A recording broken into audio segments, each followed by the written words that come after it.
Watch out, Blue Bloods. Make way for the New Bloods. DeLuna Coffee adds to their Blue Angels collection with their Fat Albert blend, a classic combination of Guatemalan and Brazilian beans. It is truly their roaster's choice. And hey, check it out. K-Cups of it, along with Voodoo and Red, White, and Brew, are buy one, get one free. So go check it out over at DeLunaCoffee.com.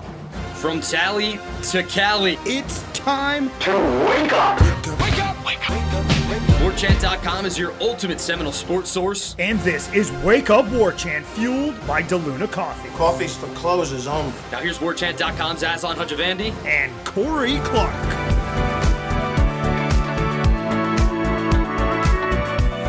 Wake up! What's up, everybody? It's Wake Up Warchant, fueled by DeLuna Coffee. DeLunaCoffee.com. Come explore our world of coffee. Get the bundle, y'all. $40. Get yourself some Red, White, and Brew. Get yourself some espresso chocolate-covered beans. Get yourself a tumbler. Get yourself some Wake Up Warchant. Corey's here. I'm here. I'm in Charlie's in Santa Rosa Beach. ACC Kickoff, day 1 in the books. As you're listening to this show, day 2 will carry on. Florida State, the Atlantic going. But first, we check in with Corey, again, on vacation in Santa Rosa Beach, but working on vacation because I don't even know why you are, but you are. Well, the grind never stops. That's Okay. why.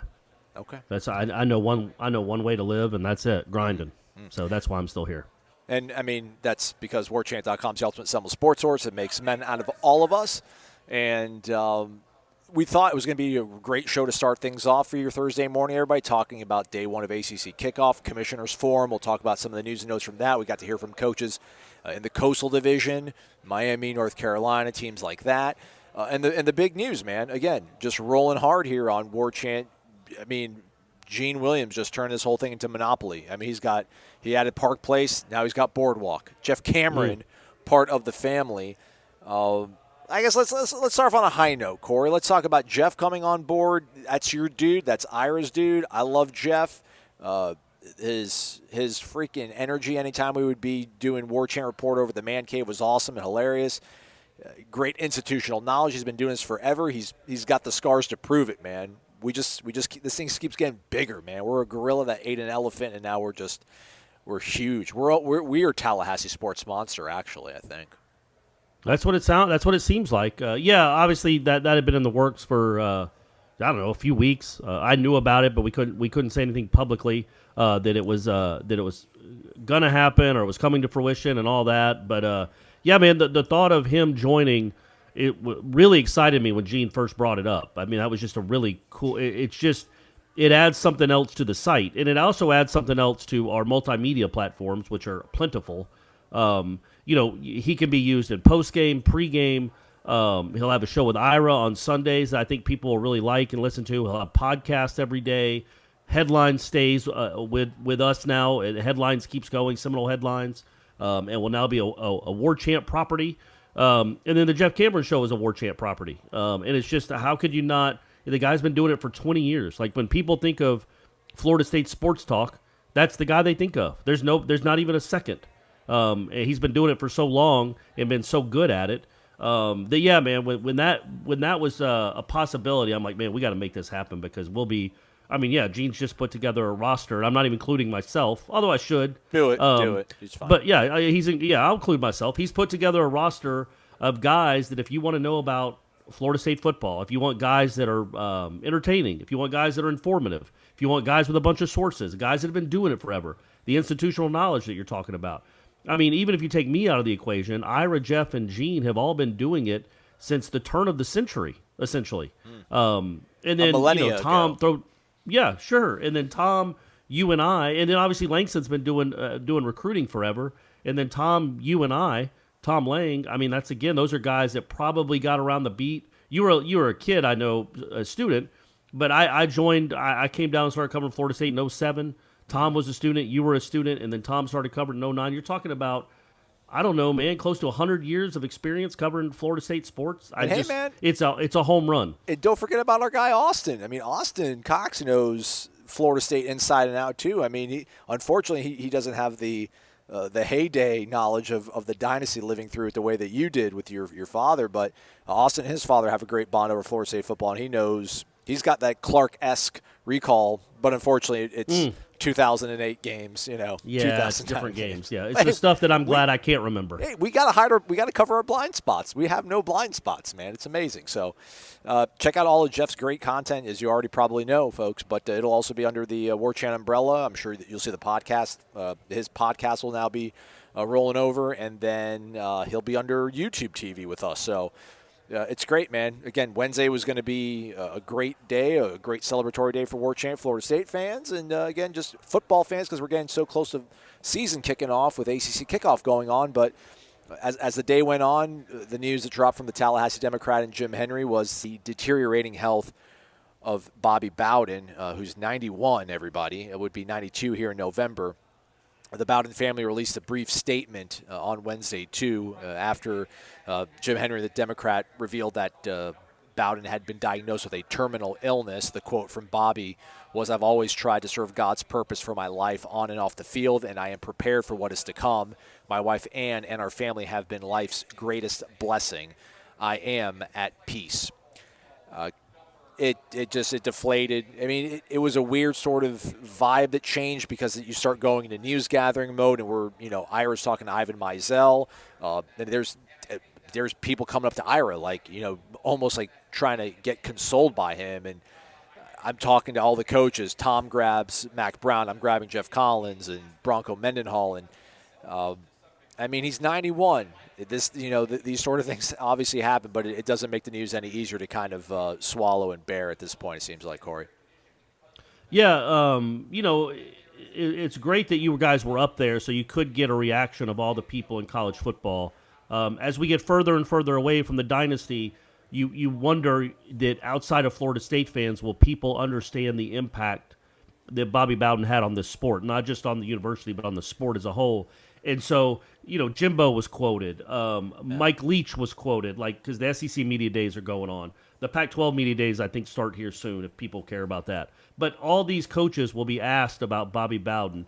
And it's really, it's never fortuitous. I'm not saying that. But that announcement coming where so many coaches had microphones in front of them. And college football writers or college football analysts had microphones in front of them because of the media days that are going on. The outpouring of support or just remembrance of the guy, and he has not passed yet. He's still alive, but when you come out and say you've been diagnosed with a terminal illness, we all know what that means. No idea how long, but that's. And when I started thinking about it, I tweeted one little thing, but I don't like. The only reason I tweeted about Bowden at all on Wednesday, honestly, was because I'd tweeted about Jeff. And I couldn't very well tweet, yes, sir, about Jeff Cameron and then not acknowledge, oh, yeah, there's another really big story, a bigger story, sorry, Jeff, than Jeff Cameron joining Warchant. So I wanted to tweet just so people knew that I did care, and Bobby Bowden had a real impact on my life. I didn't just want to ignore it. But, yeah, it's like it really does make me think back to how lucky I was, and I know a lot of people listening to this, if they're of a certain age, how lucky you feel to have gotten to fall in love with the Florida State football program with him as the leader. And I started going to Florida State games in 1983. They became great in 87, and I was there for every step of the way, and it was always so cool to have that guy as the face of the program, because he was a good person, a really good person, really funny too. And it made me, I don't know, we're coming up on the 10-year anniversary of my dad dying. Literally we're a month away from it. And it just starts to make you think about all the great times I had with my dad, the 10 of the 12 great memories of my life, 10 of the top 12 probably with my dad are Florida State games. And how many other people have, and because of Bobby Bowden. If he had turned it into Central Florida or Troy, those wouldn't have been great. Those wouldn't have been great memories. My dad, I wasn't going to go to a Troy game, but my dad going to Florida State, living through the down years, and then this guy from West Virginia, I know he's from Alabama, but comes from West Virginia University to take over the program. And then my dad, for the next 30 years of his life, got to live something he never thought was possible, a dominant program at his alma mater, and that's because of Bobby Bowden. And so all the memories we got to share, going to the big house, national championships, wins over Florida, wide rights. Not great memories, but they're still memories. I still remember my dad after the wide right. All these things are because of Bobby Bowden. And there are a lot of people listening to this that their childhoods are filled with Bobby Bowden and just his teams and how innovative he was and how funny he was and what a gentleman he was. So, yeah, I just that's awful news. Yes, he is 91. What a great life. I mean, good night. What a great life he's gotten to lead. But, yes, that's all. It's of course, impossibly sad. The I don't know, silver lining. I don't know. It's not even a silver lining, but I guess what brings me sort of comfort in this is what you talked about when you kind of started sharing your thoughts about is whether or not people really kind of understand what he accomplished, the magnitude of it, the way he went about it. And I think what comforts me is the fact that people of your age, as you mentioned, like you're the gatekeepers. Like people, millennials joke sometimes that anything that happened before they were born doesn't matter. A guy I used to work with joked about that. He's, hey, man, that happened before I was born. I don't care about it. But, guys like you that lived through it, Gene, Jeff, Tom and I, students, not dealing with the best of times, but we still remembered and probably chose Florida State because of the way the dynasty was. Like the legacy's never going to – the luster of anything is going to grow from here, I think, because there's going to be that line of delineation almost where he is the last true architect. The blue bloods that we know right now and are, I guess maybe if you want to say Dabo to a certain degree, but I mean, Clemson won a national title. Granted, it was 1981, but right. They had some sort of foundational basis for being so football hungry and dedicated and being where they're at now. But, man, when you talk about your LSUs, your Alabamas, the team down south, I mean, he is the last true sort of architect of a blue blood program. Nobody else is – that has won a national title has come close to digging out from what Florida State dug out when Bobby Bowden got to Tallahassee. And I think that memory is never going to be forgotten. And that's what brings me comfort here now. As again, he still is here, though, everybody, so we should probably not be too somber with that. But it's hard not to reflect on what's ultimately going to happen in the immediate future. But his legacy, the people he touched, I mean, David Cutcliffe. I mean, guys, Bronco Mendenhall, a dude who grew up in Utah, I think, for most of his life, or at least went to college at BYU. Just sharing all these anecdotal stories about being on a Nike trip and meeting Bobby Bowden for the first time and what he's meant to them as coaches. He's their coaching hero, what he's meant to all the players. And that's what kind of brings me comfort, man. And can't find fault with what he's done and what he's brought, and could not be more diametrically opposite than I am, right? Like a 91-year-old guy from Birmingham, Alabama, grew up in post-World War I. We were probably so diametrically opposite in terms of our values and what we grew up on. But just what a great dude, what he did to the school, my alma mater. And shoot, I'm not here if it's not for Bobby Bowden. So the show is not here if it's not for Bobby Bowden. So that's, again, no doubt. That's what I'm trying to find the comfort in all this right now. Well, and I think, and we have no idea how far along his illness is. It's always not bothered me, but like all these things usually are written or said about someone after they passed. It's really neat to read things saying great things, people saying great things about you before you pass. So I hope he can do that and understands what the importance is, but what his importance was to people and his impact on people.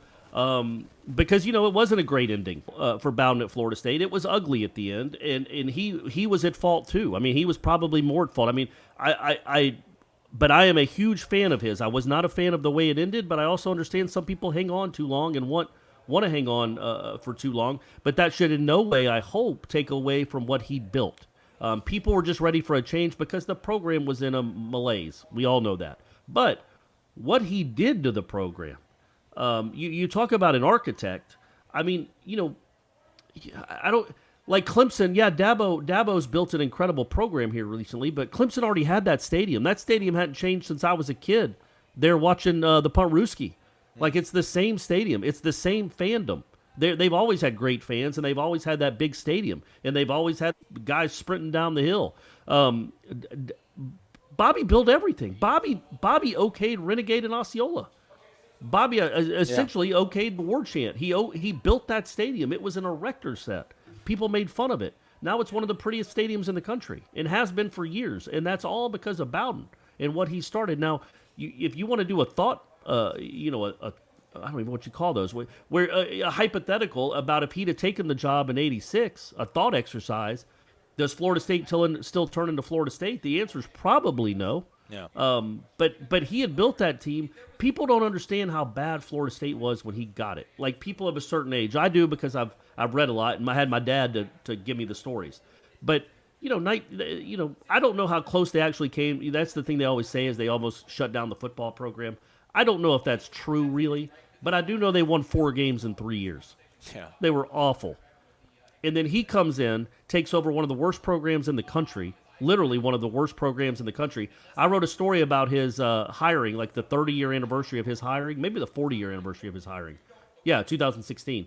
And I was reading all these old Tallahassee Democrat articles, and one of them was they played Memphis the first game of the year, Memphis State, I believe. Mm-hmm. And the kid said, because he was recruited, the kid that scored the game-winning touchdown against Florida State that year from Memphis State had been recruited by Florida State. And he's like, well, I wanted to go to I didn't go to Florida State because I wanted to go to a place where I could win.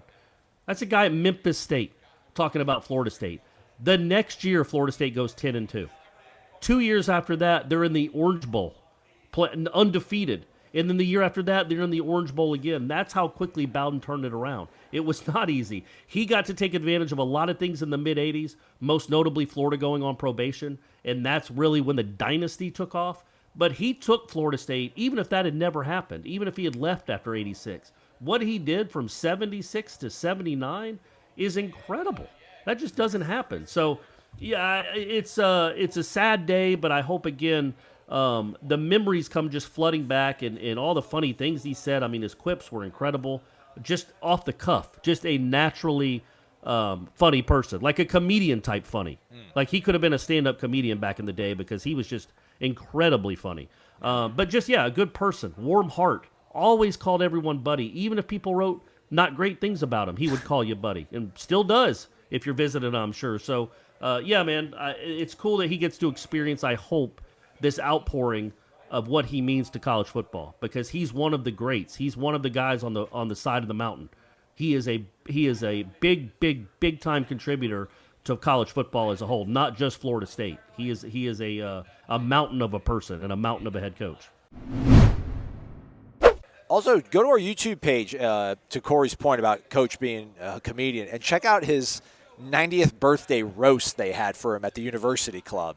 I cut up some highlights of that a few years ago when he turned 90. So if you want someone to lift your spirits and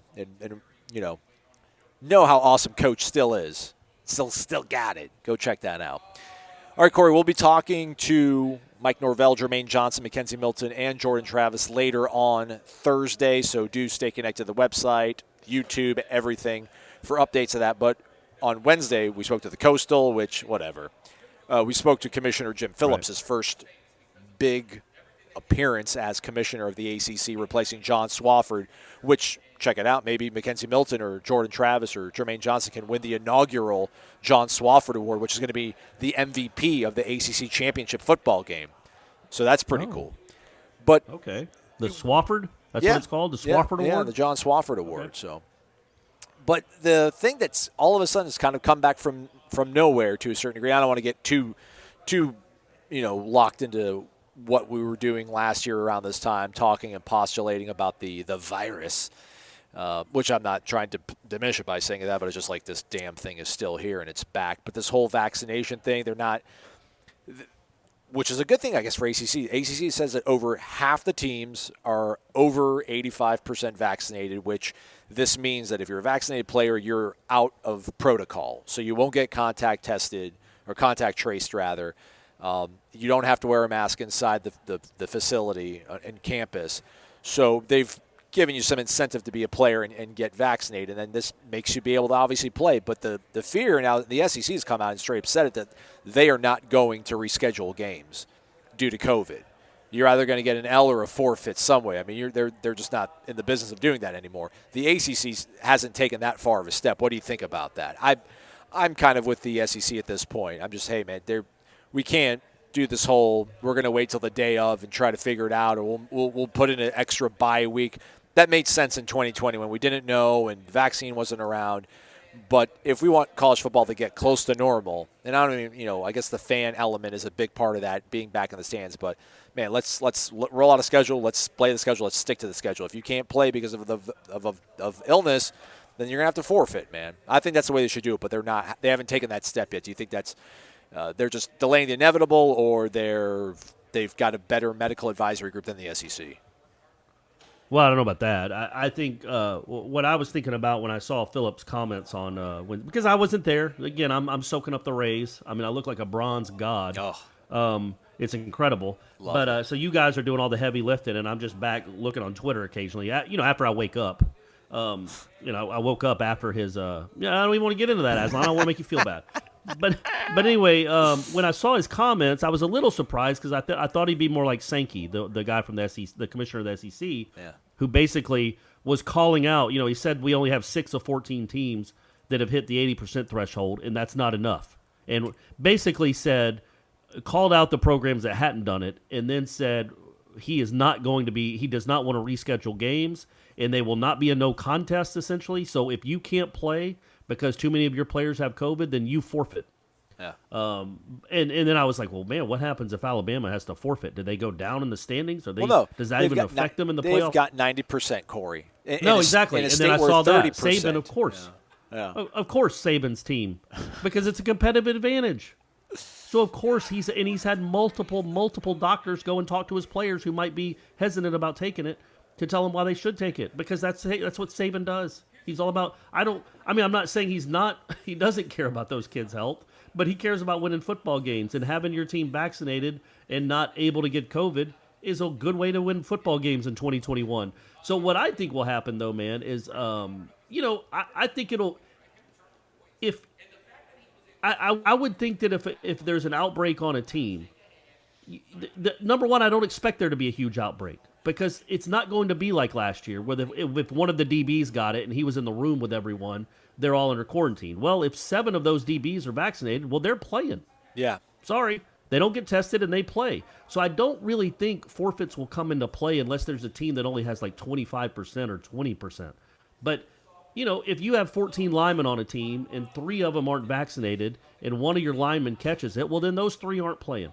But the other guys are. So that's where, that's kind of where I am. And I don't foresee a lot of games being canceled. Yeah. I just think it's going to be like we talked about it last year some, like it'll be a rash of like sprained ankles. That's how you're going to have to look at it. Okay, these guys aren't vaccinated.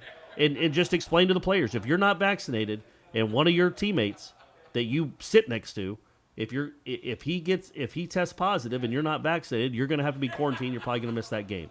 That's how it's going to be. But hopefully you think even the ones that aren't at 80% are in the 60s and 70s, high 70s or something, certainly by the time the season starts, if they're all at 80 or 85%, then yeah, I think you have enough wiggle room that even if you have to sit a few guys down that have it or aren't vaccinated, you still should have 60 players to play.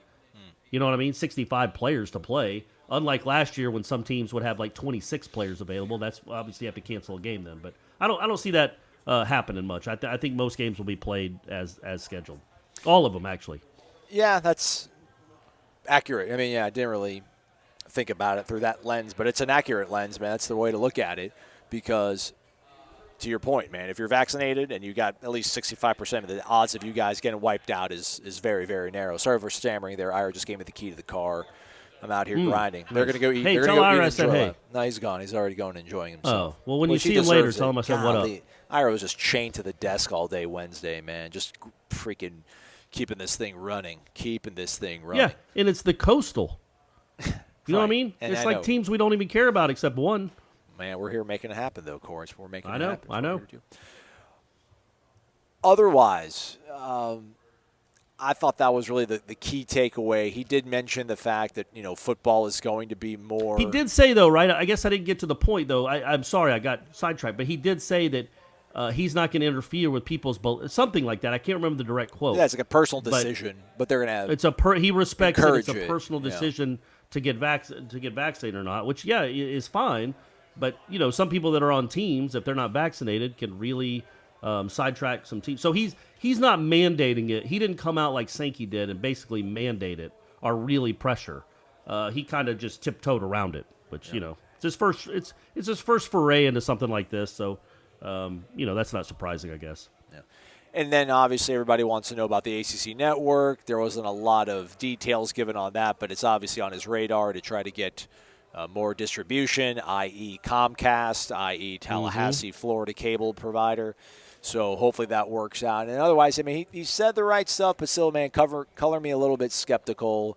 I'm going to have to see it to believe it with this conference pushing football. I mean, he did say that they do have to bring football to the forefront, but that doesn't mean that you have to do that at the expense of other programs. And that's what made me kind of cringe. Like, okay, I get that, but you said the part out loud that you shouldn't say out loud.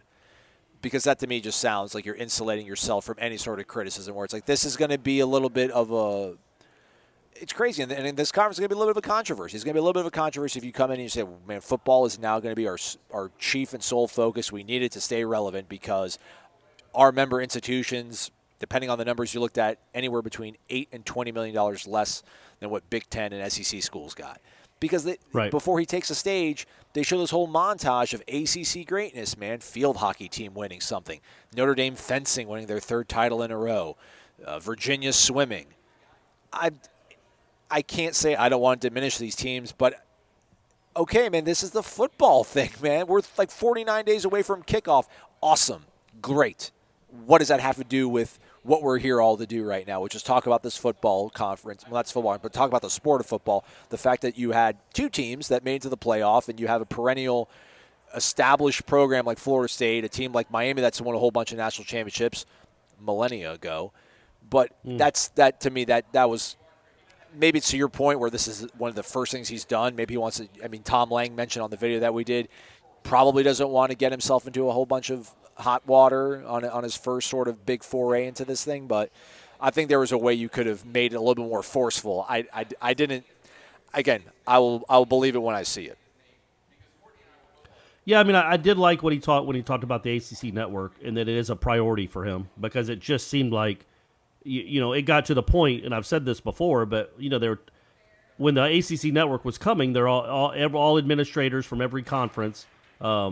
Or every school were like, yeah, call the Xfinity, call Comcast, tell them your ACC network. And then like 2 months later, the pivot was drop cable and get on Dish or something. Right, like they just gave up. And they haven't even really addressed it in the last 2 years. So the fact that he addressed that, I don't know if he mentioned Tallahassee by name, but the fact that, but Xfinity, the biggest cable provider in the country, I assume, I made that up, but it seems right, doesn't have your network, is a black eye, and it seems almost like a failure if you can't get on the big. They have all the other ones, they have the SEC network. By God, they have the Big Ten network in Tallahassee, Florida, but they don't have the ACC network. So that's embarrassing. So I like that he says that that's a priority, but we'll see what that means. I mean, I'm with you there, but I do think, how could you not, man? We don't think the guy's dumb. No. We don't think the guy just lucked into this job. So how could you take over as the commissioner of the ACC and not put 97% of your focus into football? 100%, really. It has to be. It has to be. Because look around. Hey, now they're talking about Texas and Oklahoma going to the SEC.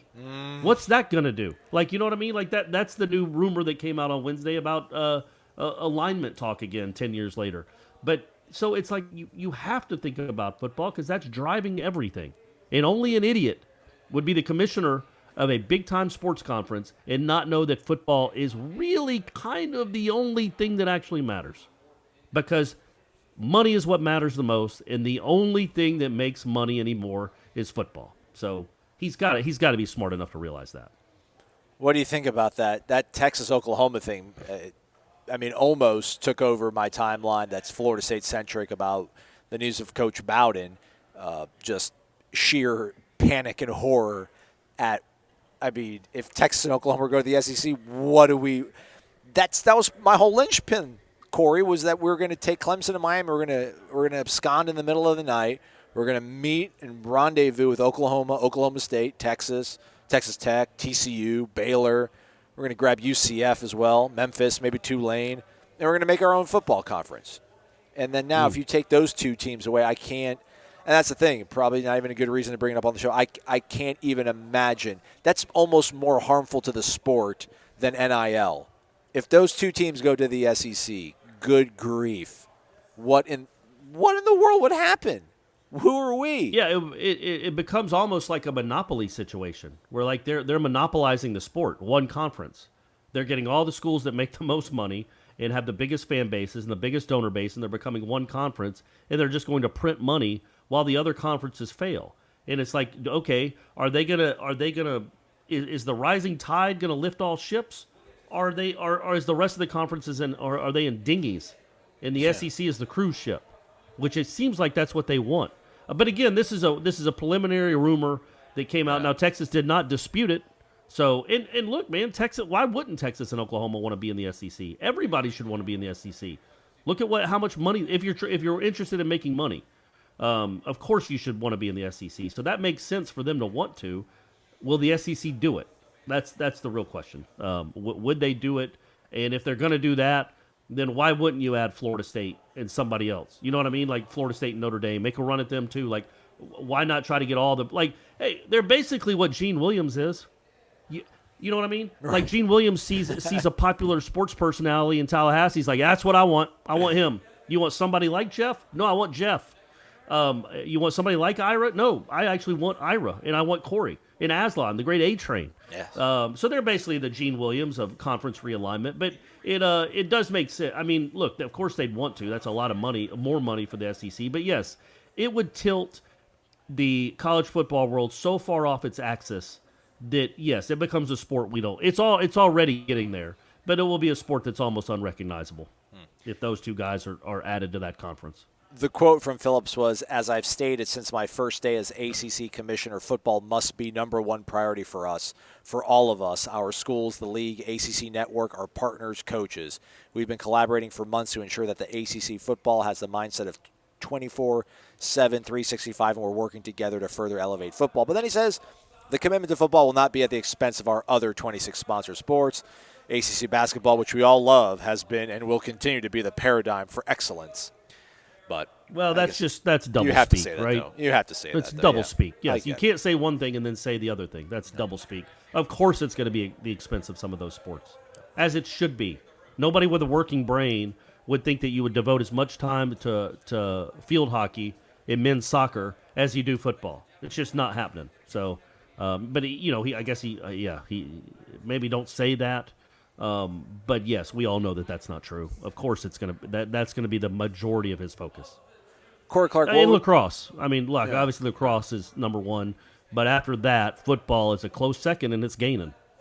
Corey, what would you have done when I would have arrived in Tallahassee back in 2018? I would have been like, "Hey, I'm from the future," and I pulled out a photo, and it was a private jet with Mike Norvell, Jermaine Johnson, Mackenzie Milton, and Jordan Travis sitting in it. Like, what would you have thought? They posted a video of them all arriving here in town on Wednesday, and I showed it to Ira. And Ira just always laughs at all my jokes, so it makes me feel like my stuff's funnier than it probably really is. But it's going to be crazy on Thursday. Like, this is where we're at. Like, complete overhaul of this football team. Not only from 2018, as I'm joking about, but just from last season. I mean, these three guys are all here.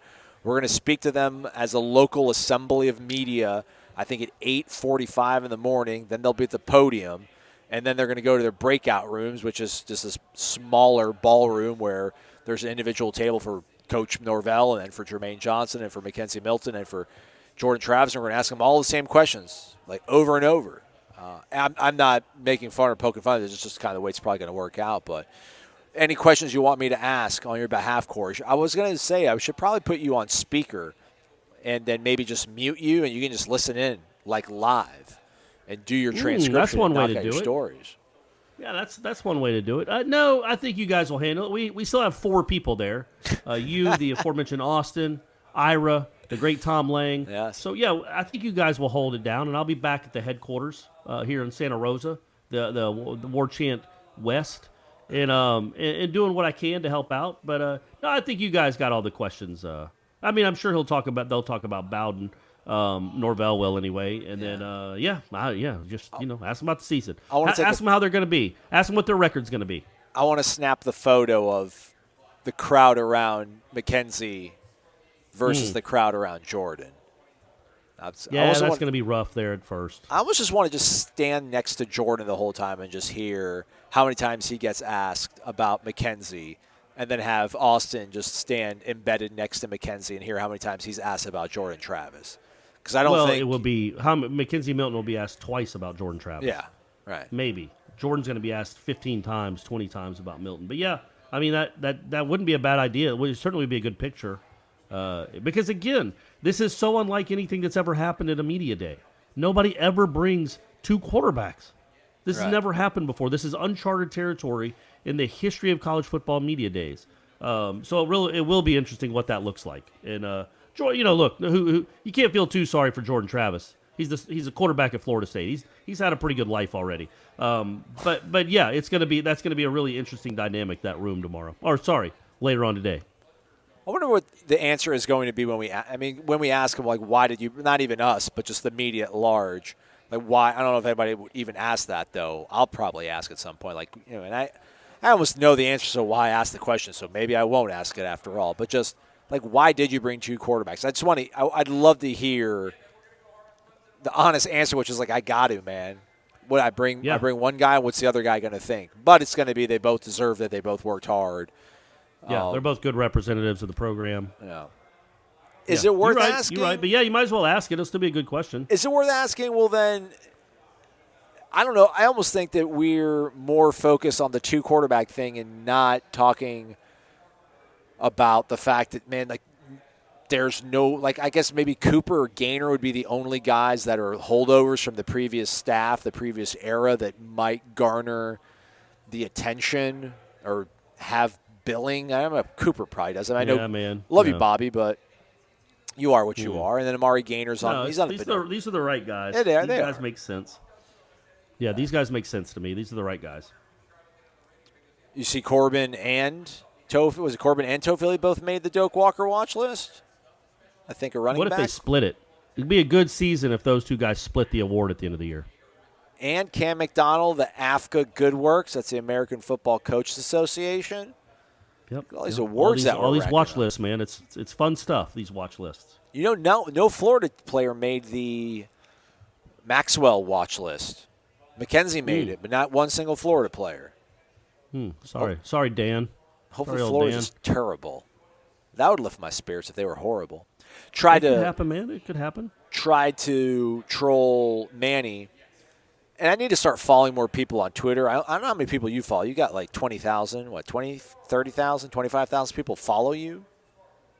Yeah, something like that. 25 maybe. How many do you follow? Not even 1,000, right? Like, what, 500? If probably that? Like 3 or 4. Yeah, 400 maybe. Yeah, 3 it's or 400. tough to follow anything more than that. I only follow like 170 because I tried to rankle Manny and it didn't work. But I was just like, hey, man. Mike Norvell did this whole community outreach thing in your neck of the woods, Palm Beach, Broward, Dade County. Was that too close for comfort, or is all fair and love and recruiting? And he kind of like composed himself. He's like, actually, yeah, it's PR. He's like, it's for the kids. It's great. He's like, we've been doing it for 4 or 5 years. And I'm like, what? Really? Like, I didn't have any idea about that. And then Mac Brown. I'm sure they've been doing their own camps there, but he doesn't travel around with his camps like Norvell did. True. And then Mac Brown's up on the podium talking about NIL. Everybody was asked about NIL. Asked Derek King was he worried about getting blowback from the fan base for, fraternizing with a Florida State player. And he's like, nah, business is business. But then Mac Brown's up here talking about, I think, Bubba Cunningham, or maybe no, don't quote me on that, but Bubba, I don't know what his last name is, has been working on their whole NIL approach for 2 years. So I feel like sometimes I'm in the echo chamber that is Florida State Twitter, and it's like everything we're doing is amazing and innovative and pioneering, and then these other coaches are like, nah, man, we've been doing it too. And I'm like, well, damn, I've been sitting here trying to praise my guy at the expense of the truth. I feel a little bit bad about that. I don't think you do, though, Corey, because you're like, well, I don't at all. And again, Diaz, of course, they have their youth clinics in their own city. They don't travel. That was the wrinkle that Norvell had. He was going to recruiting hotbeds, but he was bringing himself to them as opposed to having them come to. So that was what was unique about that.